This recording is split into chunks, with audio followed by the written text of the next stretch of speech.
Good evening, I'm Katerina Georgieva. This is CBC Windsor News. Thanks for joining us. We begin with news that's left auto workers grappling with more uncertainty as Stellantis announces another change at the Windsor assembly plant. CBC's Dawson Chen has our top story. Windsor assembly plant is losing production of a vehicle. Stellantis has decided to postpone manufacturing of the 2026 model of the Windsor-built Dodge Charger Daytona RT. The company says Donald Trump's tariffs are to blame.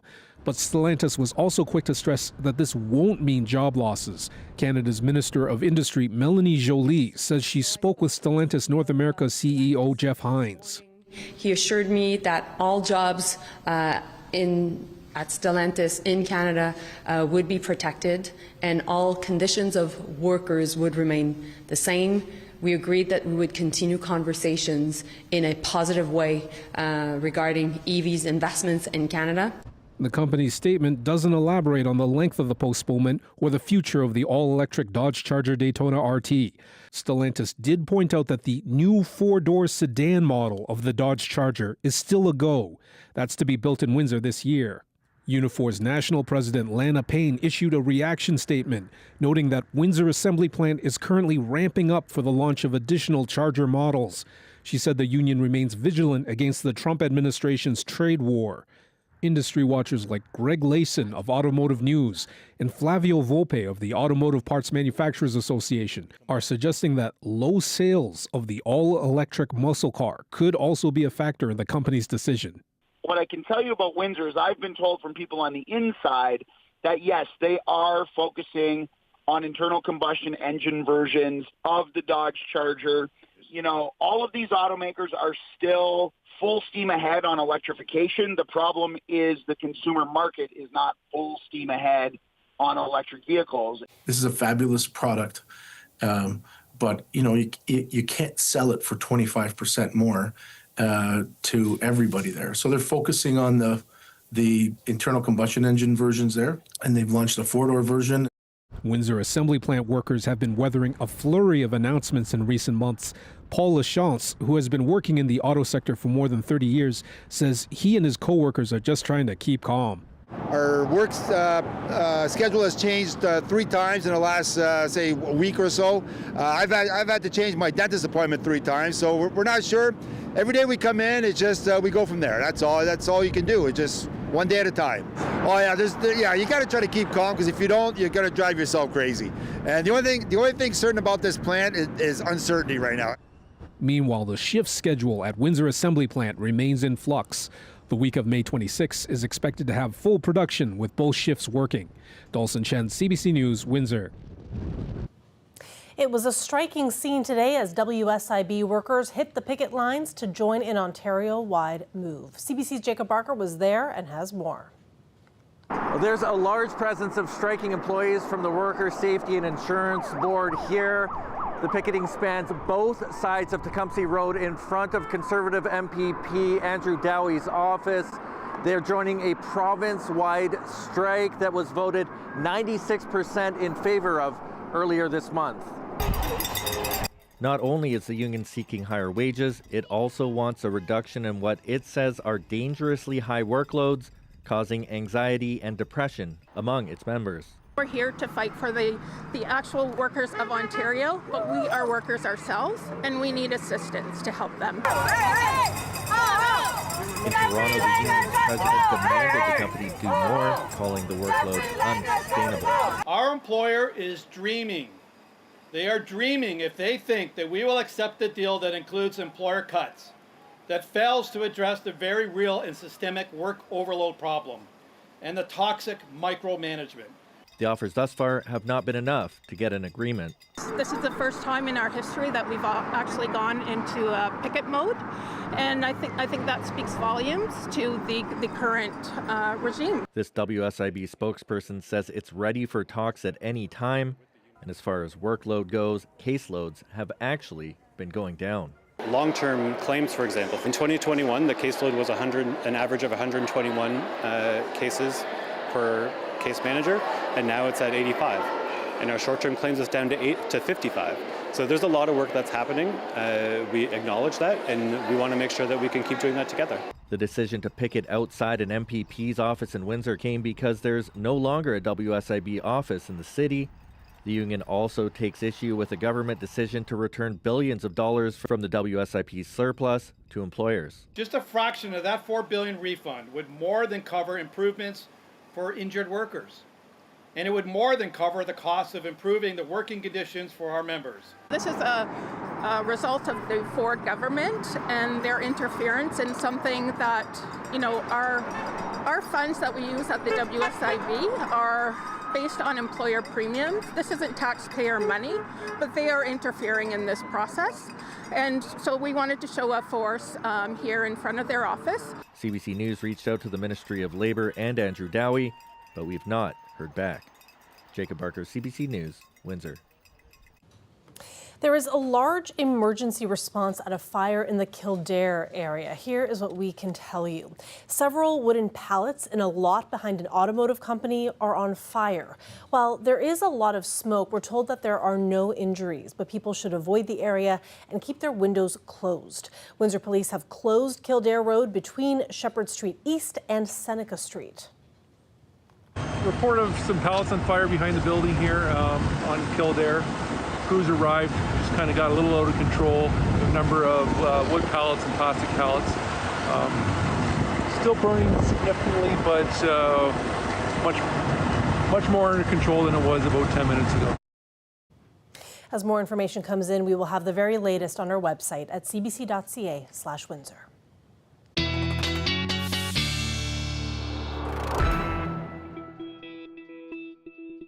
Colette Kennedy joins us now for our first look at weather. Another gray one, but Colette, every day I'm like, we're one day closer to sunshine. Yeah, we're getting there. I mean, it is such a slow-moving system that it really does take some patience till we can get to that sun coming back on through those clouds. What I can say is we're doing better off than our neighbors a little further east. You can see some of the heavier ranges east of Toronto stretching up towards Muskoka. And look at that counterclockwise circulation. That's right where the center of the low is. And we're just here in southwestern Ontario getting those outer bands, so some lighter stuff. 6 degrees tonight. We'll see some of those showers or experience those kind of tapering off later on tonight, and maybe even some sunny breaks tomorrow, and the temperature a little milder with a high of 14. Sounds good. Thanks, Colette. You're welcome. The provincial coroner's office says it is investigating the drowning death of a 15-year-old boy at Sandpoint Beach. The teen died over the holiday weekend. He had been swimming with a friend just west of the beach when they went underwater. Provincial divers recovered his body on Monday in the area where he was last seen swimming. The coroner's office would not provide any further details on the investigation, citing privacy laws. Ontario coroners investigate roughly 20% of all deaths in the province. And the province is aiming to speed up approvals for mining projects. Premier Doug Ford says it's a way to protect the economy from tariffs and says it can be done without harming the environment or sidelining Indigenous rights. But there is still pushback against the plan. Our senior reporter at Queen's Park, Mike Crawley, explains why. Mining is a $16 billion a year industry in Ontario. And with global demand surging for certain minerals used widely in tech, the Ford government believes mining is key to the economic future. If Australia and the United Kingdom and France and Germany and the US and South Korea can open a mine faster than Ontario, how can we be left behind? A bill making its way through Queen's Park would amend the province's Endangered Species Act and give Cabinet the power to create special economic zones where projects could be exempt from provincial laws. The bill would also commit the government to deciding on mining permits within 2 years, cutting the current timeline in half. That is a significant reduction. It will be amongst the fastest permitting regimes in the industrialized democratic world. I've gotten really tired of hearing about how long it takes to develop a mine and how this is all because of environmental assessment and regulation and permitting, when the fact of the matter is it's almost entirely due to economics. The global average for a mine to go from discovery to production is more than 15 years. In Canada, it's nearly 18 years. We are meeting to resume public hearings on Bill 5. In a committee room at Queen's Park, the legislation gets a grilling. If a massive landfill can be forced on the edge of our town without full environmental review, whose town is next? This bill, if passed, could undo decades of conservation efforts and threaten some of Ontario's most vulnerable species. This is wrong. This bill, this fast tracking, that's not what we want. We want to protect our land. We're proposing and a staunch defense from Stephen Lecce. The environment must be protected, but so too must our economic interests of the province. And I would reject, as some will try to make it seem like you got to pick a lane. We pick both. With the PC majority, the bill is almost certain to pass as is. It could become law before the legislature breaks for the summer in early June. Mike Crawley, CBC News, Toronto. You heard a snippet of Chatham-Kent's mayor in that story. He was speaking passionately at the hearing to fight the proposed landfill in Dresden. Bill 5 would exempt the landfill from a full environmental assessment, which in this case had previously been promised. Mayor Darren Caniff says it would be disastrous to the community. This proposal, if approved, would have a devastating impact on the town of Dresden and the surrounding communities. This would also set a dangerous precedent for all rural communities. It's just too close to the town. Like you're pretty much right in the town. You might as well just put the garbage dump right in the actual downtown. So, I mean, it's just the location, it's just way too close. It will destroy the community.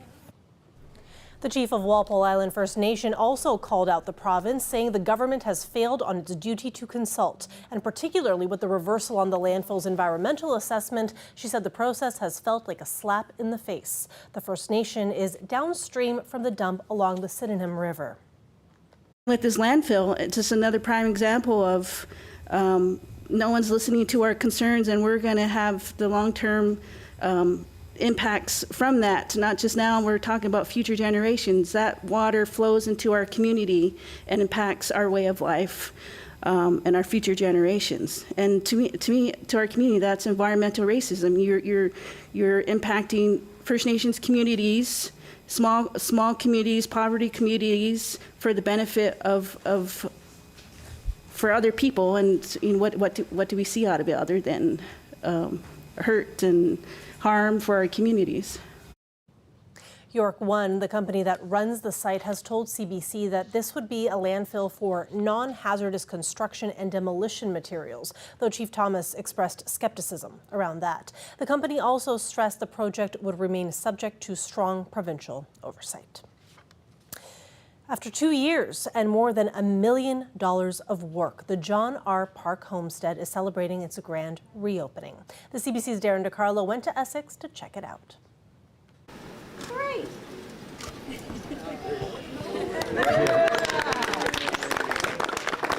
You know, people, it's an old museum, it's an old building. This structure was built in 1842 and has been able to survive and sustain itself from that period of time to the present. We need to give it another 150 years of life. And with the work that we've done on it right now, it will have. It's very important. A roadmap of where you're going, you're going to be lost without an understanding of where you came from. It's incredible, and it's over 2 years of work. I mean, everyone stepped up to help and feed this, and the costs come forward, and you just think, wow, when's it going to end? But the fact that people stepped up to help out, we're just so grateful and thankful that we had the whole community come together. This, to me, is the gem of Essex County. This is where people need to come and understand where Canadians actually started. They started on a farm, and they built that farm for their community. And you look at it today, and it's still part of the community. I think people from around Essex County should come here and spend a few hours, and that's all it's going to take, and understand the trials and tribulations of the 1900s. To prove where we came from, and then just the growing that as humans have done. I mean, so we have to live our history and grow from it, so it's important to know where we came from. A live look outside. They're still looking gloomy out there. We've had such a gray week, but sunshine is coming. We just got to hang in there. Colette even promising maybe some sun popping out tomorrow through those clouds. All right, when we come back, we're going to turn to international news. Stay with us.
Welcome back. 2 Israeli embassy staff members have been shot and killed in Washington.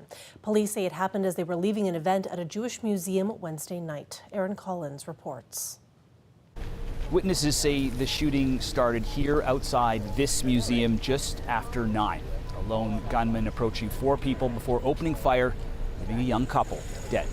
He reaches into his bag and pulls out a keffiyeh and says, "I did it. I did this for Gaza." He said, "I did this." He said, "Sir, I'm unarmed." The victims, both staffers at the Israeli embassy in Washington, and reportedly just days from getting engaged. You can't believe that your heart can break into more pieces, after everything that happened to us in this year and a half. And then it can.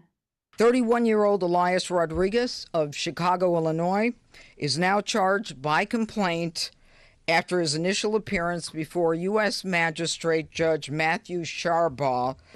Washington police say they quickly apprehended the alleged shooter outside the museum. The suspect chanted, "Free, free Palestine," while in custody. The FBI also on the case. Agents quickly deployed to search the accused's apartment in Chicago. The attack quickly condemned as an example of rising anti-Semitism around the world. We're continuing to investigate and contact the subject's associates, his family members, and co-workers. We are also executing search warrants for his electronic devices, reviewing his social media accounts, and all of his internet postings. These attacks come a week after Donald Trump toured the Middle East, the U.S. president securing the release of the last Israeli-American hostage in Gaza, but not visiting Israel during the trip. Today, the Trump administration quick to condemn the attack. The hate has got to stop, and it has to stop now. The killings come as Israel ramps up its military attacks in the Gaza Strip, an offensive condemned earlier this week by the UK, France, and Canada. In the wake of these killings, an Israeli official called out Canada's Prime Minister and the other leaders for their criticism of Israel, saying they were backing the hatred that fueled this attack. Aaron Collins, CBC News, Washington. Aid, including flour, has started reaching people in Gaza after Israel's 11-week blockade. But aid officials say it is not yet nearly enough. Crystal Gamansing reports. Some bakeries in southern Gaza, backed by the World Food Program, fired up their ovens, baking bread for the first time in weeks. Humanitarian aid, which Israel permitted to enter Gaza Monday, was collected by UN agencies and distributed late Wednesday. The humanitarian situation in Gaza is in dire condition.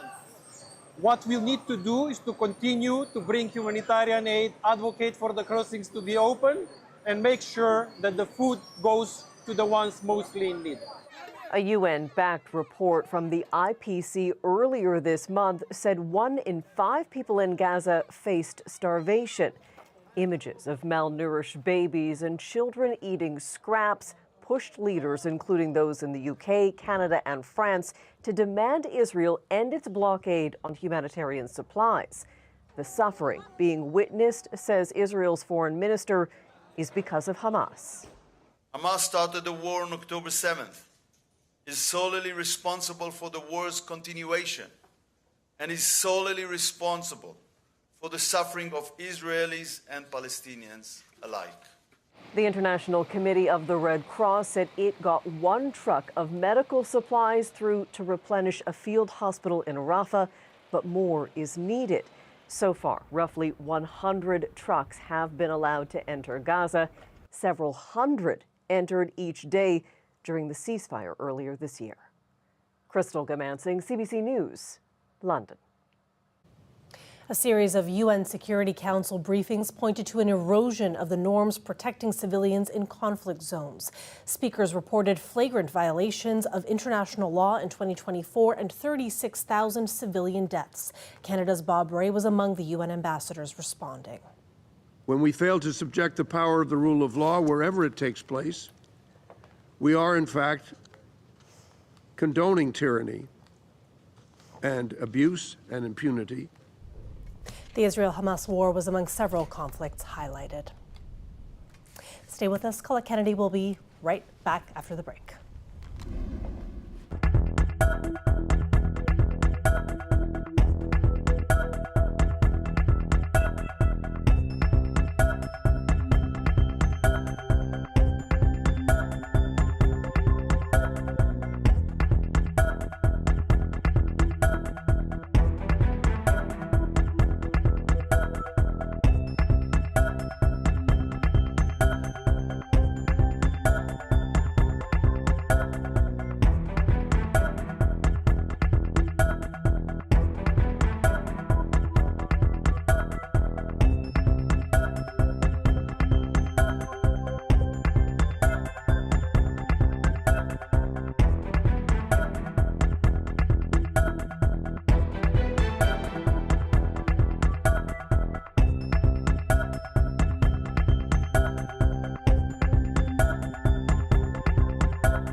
Colette Kennedy is back with us now for more on weather. And Colette, earlier in the program, you gave us the fabulous news that we may even have sunshine poking through tomorrow, which is awesome. Yes, as soon as tomorrow. Now, don't expect too much, but okay. I do think we're getting there. Yes, baby steps, so to speak. Now, we got to do something about these temperatures as well. Just showing you where that pool of colder air is. Windsor just sitting at 12 degrees. In fact, my parents are visiting right now. Actually, Windsor is home for my dad, and they've driven up from northeast Kansas, so I thought I'd go back here and just show you. I hope there are no regrets. I mean, it's low 20s there, and here we've got this cooler air in place. We're all wanting those temperatures to warm up, and it is going to come as we get that sunshine and get out from under the influence of this area of low pressure too. So just a closer look at some of the readings, including Goderich at 7 degrees, London 9, so just single digits there. We're really on the outskirts of some of those heavier bands of rain. So yes, there's still some light showery activity, also that breeze coming in from the north-northeast northeast is a cooler wind, but the heavier stuff and even some of the rainfall warnings that are in play are back towards the Golden Horseshoe, the western end of Lake Ontario, and stretching up in towards cottage country there, Muskoka, towards Georgian Bay. So that's where those bands are. Because we're on the outskirts, let's go in for a closer look and kind of move this forward, looking at the models and how things move in time. Here we go through the night, maybe some of those clouds even breaking up. And yes, tomorrow we do have a pretty good potential that we get into more sunshine in there. I would call it variable, so kind of a mix of sun and cloud. And on the back side of this, there's still going to be a chance. I'm not taking the chance for some rain showers out of there, but I would drop it down to about 30% as we move through the day Friday and getting into Saturday. You can see likely a few showers still want to come from that system. So I've been talking about how it's blocked. Boy, has it ever been blocked. Only negligible to a few millimeters for southwestern Ontario. If you're traveling eastward to those areas I was talking about with the rainfall warning, it's an additional 20 to 40 millimeters. Temperatures dropping down tonight, a low of 6 degrees, and then tomorrow, let's take it to 14, maybe a little more sun than that. I'm just trying to be cautious here. Saturday getting us up to 18 degrees, and it's like you're in Topeka, Kansas by the time you get to Sunday, Monday. And in fact, those temperatures are seasonal for southwestern Ontario for this time of year, or just about there, Katerina. Awesome. Straight on through to Kansas for the next few days. There That's you go. Awesome. Got to make that tie-in. Exactly. Thanks so much, Colette, and thanks everyone for watching. We'll see you tomorrow. Good night.